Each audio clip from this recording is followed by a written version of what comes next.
and music and radio and every means possible.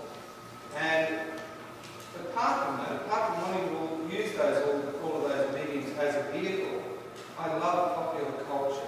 My film soundtrack to War, I designed it for VH1 television. Now VH1 is MTV, and it has a viewing audience of 87 million people in America, mainly between the ages of 15 and 25. And it's music television. And on VH1, as I was preparing my film, there was a whole series on hair as an art form. And I was alert to it. And there's similar things on VH1 where a lot of what I consider to be modern art is not being seen in art galleries and museums. It's being shown on MTV and VH1. And I actually spoke to the head of VH1, Michael Herschel, and I said, Michael, I think VH1 is the true Museum of Contemporary Art, not the one that they're building in Soho. And he said, oh, that's very good, I do agree with you. It is the outlet. So, as an artist, I'm very happy to have exhibitions like this in galleries where people can see my work intimately and they can see the texture and the surface, the painting and drawings. I'm equally happy to get my pictures on my films and my photographs on television. You guys, your age, would understand this, that you'd understand that you can get a real buzz out of creating say a video clip for a pop group like Green Day, and maybe if you make a video clip for a pop group like Green Day, that's still fine art.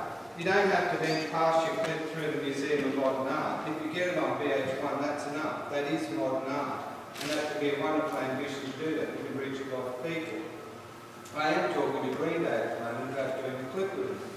I found myself being drawn to the film and the music industry as a political artist more than ever. And yesterday, a journalist, there'll be a story in Spectrum on Saturday, rang up and interviewed me. And the basis of the story she's writing is that she feels that there's an artistic revolution going on because of George Bush, and indirectly George Bush is responsible for it. So you get all these people like Michael Moore and Green Day, a huge amount of literature. There's kind of like a new era of protest against George Bush and the world that he's creating, and it's stimulating the arts. And I look back to the era that I came from. I started my work at the time of the Vietnam War, and my earliest work was against the Vietnam War and against racism in America. You know, I was working in America. I was working for the Civil Rights Movement, and I don't feel much has changed for me now.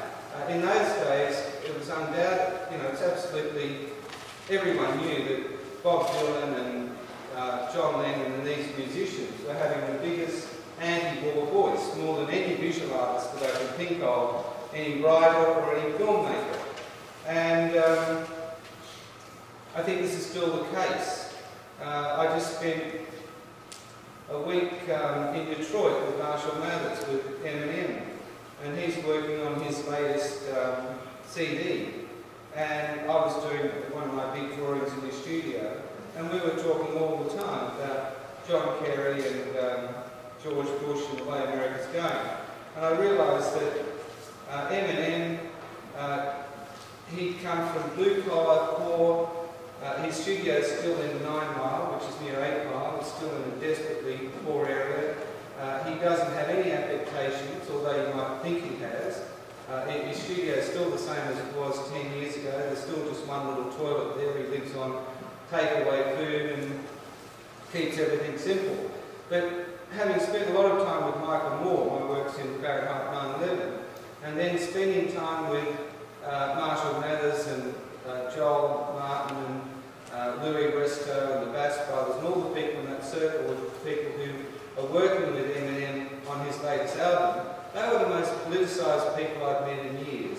They read every newspaper, they study everything in politics, and although Eminem might be bringing out a dance CD, you'll find that there's a huge amount of depth in the other things on his album. And it's interesting that, for example, he and that group feel themselves more politically in touch with grassroots Detroit. Now, Detroit's sort of like the industrial area of America. It used to be the car industry. The Japanese car industry replaced the, lost a lot of jobs. So it's sort of like Newcastle when the steelworks closed down. It's desperately poor. These people were brought up in that very, very, very poor, often dysfunctional, post-working class because there's no longer any work world. And they're incredibly politicised, but they've found a way, just as people like Bob Dylan and Leonard Cohen, the sort of people of the Jimi Hendrix of the protest era, to express their political ideas through their music. And then I think, well, what's a visual artist doing in Eminem's studio at 9 Mile? And when you talk to Eminem, you find that he had a time in his life when he was choosing between being a visual artist and a musician. And he draws beautifully. There's a lot of his drawings that are going to auctions for thousands of dollars, a lot more than my work. And he loves having me there drawing. And the reason why he went for music was it had a bigger reach. And what I'm finding as an artist is that rap music particularly, but pop music generally, is to me closer to visual art than it is to music. And how I can say this is, when I was in Iraq, I spent a lot of time with the American soldiers. And as an artist who's created installations and environments and all kinds of work that kind of creates a mood and a space for people, I was aware that these guys would be in a hostile environment, in a tank or a Humvee. They put in Tupac, and suddenly they no longer be in that vehicle. They'd be rolling through LA with Tupac. And all the images that Tupac was evoking would become their world. And I'd be sitting in that vehicle as well, and suddenly the whole world would be transformed. And I would be seeing the images that great rap artist created, that great rap poet. And so what I did with the film soundtrack War, I made it about how music can transform people, it can nourish people spiritually, and it can become a home away from home. For the soldiers in Iraq, the music was more important than food. The soldiers that I found that were creating music,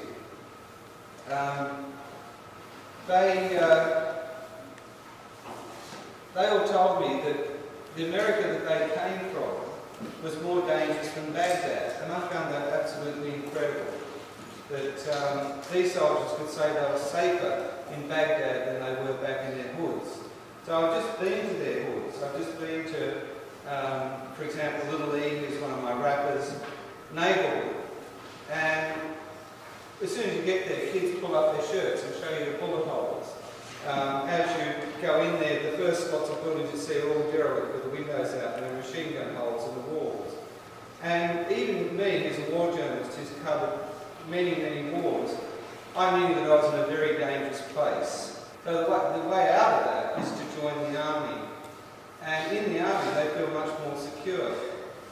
So it was incredible for me, like being there and finding that Little E's whole family, he's got 14 brothers, there's 14 of them, he's got 13 brothers and sisters, 6 to his mother, to his actual mother, and the others are half brothers and sisters.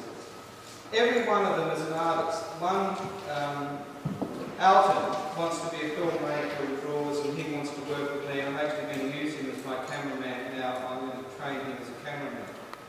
And the rest are incredible musicians. My wife, on the way here today, she said, George, where do they get this music from? Do they get it from their parents? You know, where does it come from? And really, where it comes from is the only thing they've got to do in these places. They virtually haven't got functional TV sets, they haven't even got functional CD systems, is street performance and street music. They haven't got social workers going out there to teach them to do these things. So Little E's little brother, literally from the age he can talk, from the age of 3, was rapping. And what they get from doing this rap music is dignity. There is no dignity in their lives. There's no work, there's terrible conditions, there are dead rats under the lounge. These 14 kids live in a room about as wide as, the longest width is, you know, the whole house is as wide as that part of the gallery, maybe about to me, big. And they have to sleep 6 to a bed. It's like the stories that you read about early day convict days in Australia. But what they've got is their music, and that music is enormously ennobling. Amazingly, they also told us how they'd written plays and they wanted to make films, and how they come together. It's hard to imagine this group of gangster-looking young people getting together and actually producing plays for themselves with that music. This is without some community arts person going in there.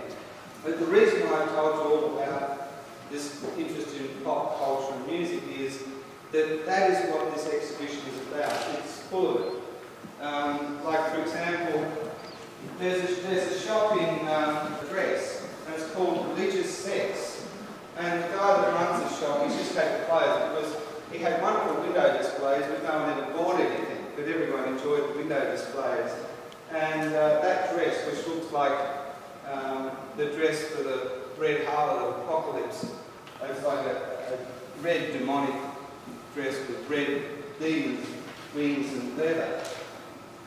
I went into his shop and I talked to him, and he was a true artist. And he was someone who'd been through a full-time art course. And to me, what's inside the shop windows and on the advertising boards of New York now is the product of a highly art-educated country, particularly a city of New York which is art-educated. So you'll find everywhere, in the billboards, the shop windows, the graffiti, frustrated art. Like when the Twin Towers came down, all the lids were blown off all the art galleries in New York. And now you just walk the streets and you don't need to go to the art galleries because the art is everywhere. And this was a dream of a lot of the modernist artists, particularly the futurists. They used to say, we've got to burn down the art galleries and get rid of the idea that art just has to be a place for elite people to go inside museums. Art needs to be everywhere. Art is everywhere. And they saw art in a locomotive train, in a beautifully designed aeroplane. And then you get artists like Marcel Duchamp, who looked at a Brancusi sculpture and then he looked at a toilet urinal, and he took a toilet urinal and put it in an art gallery and said, my sculpture, you know, this is a ready-made sculpture. And so in a sense, art is now everywhere. And so everywhere I look, in Baghdad or New York, I see art, and I see layers upon layers of art. Like the special effects guy who created Freddy from, Friday, what is it, Friday the 13th, Freddy Krueger things? Well, here's Freddy, it's a cutout in window in New York, holding up a cell phone as an ad. And this is just a block away from where people burned to death in the Twin Towers. There are a lot of artists now who are making science fiction creatures and so on, putting them in, and then they're going to biennales and art galleries. But really, they're way behind cinema. And I say, well, why does it have to end up in an art gallery or something to be art? Why can't we just accept that people like Tiger, who did the stuff from the first Alien films, was a great 20th century artist, just like Walt Disney was a great artist with inventing Mickey Mouse. So I'm very much for saying, yeah, it's nice to have an exhibition in a gallery like this, but let's look at the world we're living in the sort of post-art age, and see art everywhere. And so that's what's in this exhibition. And what I found in Saddam's Iraq was that Saddam had the idea that art could make him immortal. And he had statues and pictures of himself everywhere. I often joke that even in the maternity wards in Baghdad, where women would be having their babies, always on the wall that they faced as they had their baby was a big smiling picture of Saddam Hussein. And I was aware, being in Saddam's Iraq, like, it was hard to believe that, this sort of almost cemented this guy, like he could never leave, he was immortal, and in order to be an artist, if you had money as an artist in Iraq, you had to do pictures of Saddam. And virtually everyone has to have done sculptures and pictures of Saddam, and then they could probably move on to doing their own stuff. And so I knew when the Americans invaded, there would be this incredible process where all these images of the dictator would go. And then this other big one we've got sitting on the plinth over there, that was in one of the main squares overlooking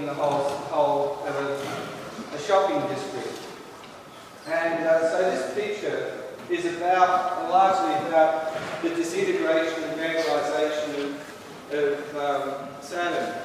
I've called it the Palace of the End, and that's got a lot of significance in Iraqi history because there used to be a monarch in Iraq, and when the Ba'athists took over from the monarch in a revolution, Saddam drove in on the tank very theatrically. He wasn't the dictator at that time. But then they used this old palace to torture and kill people. And so it became the Palace of the End. It's where many lives ended. And Saddam's mother was a witch. He didn't have a father. He was brought up largely by an uncle who was a fascist who worshipped Hitler. And that's why I've got these swastikas in there. And the mother was a bad kind of witch, and she was one of these witches that if you didn't like someone, she cast a bad spell on you. And so I've read this little poem on 5 clouded moves above the Palace of the End. What did your mother see in the shelves? Dark pockets fueling the future, Dawn reveals. His mother's name is Dawn, and the shells that she used for revealing people's future, she used to be like a fortune teller. She carried these shells in her pockets. And it's interesting that this strange mother produced this guy that dominated Iraq and just killed every enemy. He became an assassin. He loved it. He built huge monuments to her after she died. So that's all there. The 5 cloven hooves, the mythical animal that's at Nineveh. Iraq is one of the oldest countries in the world, has 5 hooves. And people, all sorts of artists, showing that it's like the movement. There's two legs at the back are still, and then there's one moving. Body of man's head and angel's wings. And I've put Saddam there. These I was in Saddam in Baghdad. I despised him myself. In fact, my life was constantly a threat. And so I started sticking pictures of Saddam into my book. And even before the locals started vandalising them, I was scribbling on them. And so these have come straight out of my notebooks. I think you've got one here that shows that. And so there's heaps in this, and it goes on and on. This creature here relates to the lion of Babylon, and in this ancient lion, which is one of the few things that remained of Babylon, is there standing over a human being. And to me, at that time, under Saddam, it seemed like the way he kept the whole population down. And the striking thing here was Saddam had this throne, which was a whole lot of bayonets. And if anyone disobeyed him and tried to have their own thoughts, he'd say, "Oh, come in here. You'd like to be leader, would you?" And he'd say, "All right then, well, you can sit on the throne." Now, this big picture here is called Superpower. And I've been drawing these funny kinds of drawings since I was a kid. That's typical Gittoes style of drawing. And I just see America now as a giant, worn-out, wounded beast. When you're in America, everything, New York, everywhere, they're not fixing the place up. There's poverty. And it's had 9/11, and this beach, it's almost like splinters coming out of its flesh. The skyscrapers of New York are coming out. And I made it a carnivorous elephant. And this little female figure relates to the myth of Andromeda and Perseus, which was one of the oldest myths in the world. In fact, a lot of people think the idea of the virgin birth came from that myth, because Perseus was born, his mother was put in a prison because she was told that she would kill, her son would kill the king, so he never wanted her to conceive. So Apollo came in a golden shower, so she was a virgin birth. Greek thought, and he went off to slay the Medusa. You know, these are these Medusas who are half gods that were ancient gods, and they could turn, women with snakes here, that could turn you to stone just by looking at them. And he went and cut the Medusa's head off because he used a shield and he had flying feet. And on the way back, taking reduce his head back. She was Somali. She was from the part of the world that the Muslims come from. This is before Mohammedan Muslimism. And she'd been put on a rock to, as a sacrifice to placate a sea monster, which had been terrorising everyone. Perseus came down, he slew the sea monster, and then he won Andromeda. And at that time, it was kind of like a marriage of Persia and the West, like East and West. It was a time when, through them, their child was Perseus, and that's where the name Persia comes from, like the first of the Islamic people. Then later on, there were terrible wars between the Greeks and the Persians. And it seems that we're caught up in a similar war now. It's not a war of ideology, once again, it's a war between the West and the Persians, the Islamic people. And so here's this huge superpower, and America with all of its smart bombs and so on, and Andromeda represents the Islamic world. And she's covering her eyes, and that's certainly how it felt.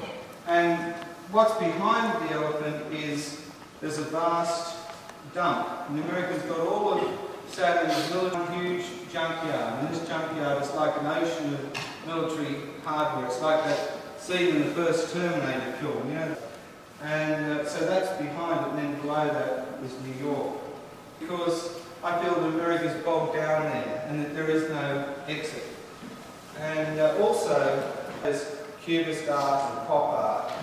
And the reason why I refer to my art as exit art is that I can exit. And so all the places that I go to, in my film, there's a guy who's at Baghdad BG, he sings BGs, and I say to him, Ahmed, how do you feel? And he says, I just want to go home. I want to go to a peaceful place where there's no war and where I can be safe with my family. But that doesn't exist if you're Iraqi. I can exit. But not only can I exit by just coming back to Australia, getting out of these places I work in, I can exit by doing my art. And I realise that something happens to me. I'm there, I'm running at the moment in Baghdad. It's a tremendous risk to me because of Baghdad. But the moment that I pick up my camera or begin to draw, I exit. I go into this exit which art creates for me. I distance myself from the place by doing it, by becoming an observer. When you pick up a movie camera, a still camera, or begin to draw, you cease to be a part of that place. A beautiful thing about being an artist in these places, and I think it's more important probably than the art itself, is that I'm usually alone there, the only person who is creating. And when I'm in Baghdad, for example, I stay in an apartment. I don't stay in a hotel. Kurdish people run the apartment. As soon as I arrive, if I was arriving there now, they'd all come, Mr. George, it's so wonderful to have you back. Everyone else is destroying our country, but you're creating, you're making things. And everyone, from the waiters in the restaurant to the porters, all keep coming through my room, which I convert into a studio, and they just thrive on seeing stuff being created, while all around them, stuff is being destroyed.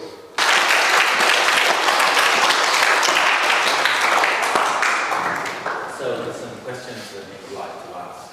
And Rhonda gave us permission to ask anything we like. Yes. When you make works like this, do you have drafts so you know exactly what it's going to look like before you start painting, or you kind of make it up as you go along? I have a basic thing that I really like the elephant, and then I tend to make the rest up as I go along. With this, I didn't have much more than the Saddam thing with this white horse thing, I had that. And so I put that in, and then I figured the rest out around it. I have my notebook. What usually happens is, I have these artist diaries. There's one of them over there. I know you're all encouraged to keep them at school. They're terribly important. So when I get to the stage where I want to do a painting, I find that a whole lot of unrelated things aren't unrelated, and they all fit together in the picture. And I can see it really quickly once I start the picture, but I can't see it until I start the picture. We just one here, post-traumatic. And we couldn't figure out how you constructed that. Is that just a straight photograph? Or It's just a straight photograph. What it is, it's before 9/11, you didn't notice that. Oh, someone smelled my feet, you know, and oh, the anxiety, I've got smelly feet. And but after Fahrenheit 9, after Twin Towers coming down, for everyone in New York, this vast wall that became like Edmund Munch's screen, a modern version of the screen. And in everyone's minds, it was no longer an ad for athlete's feet and athlete's foot. And so everywhere in New York, everything took on a new significance. And I think that's it didn't work as a photograph, just the wall. And I noticed one afternoon that it went through one side of the building and came out the other. And so I went and set up and I took the photograph then. So the sun's going from one side, and so that's the sun there in that window. And that way I was able to get a camera effect that almost looks like it's been some digitally created image.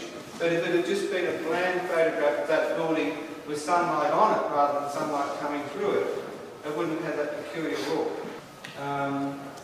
For another thing I tend to shy away from, which Rod noticed, is there's a lot of sexual images in war. War has a sexuality to it. And I shied away from that as well because a lot of people look at an artist like me and they say, well, what he's covering is the pornography of violence. And war is pornography. There's a fine line between, you know, like you see a lot of these movies which are like horror movies where there's a lot of violence. It's almost people are getting off on the violence. Well, you won't really find that in my art. And for me, war is a horror and it's inhuman. And so I try not to, you know, I try to retain a kind of purity in that respect.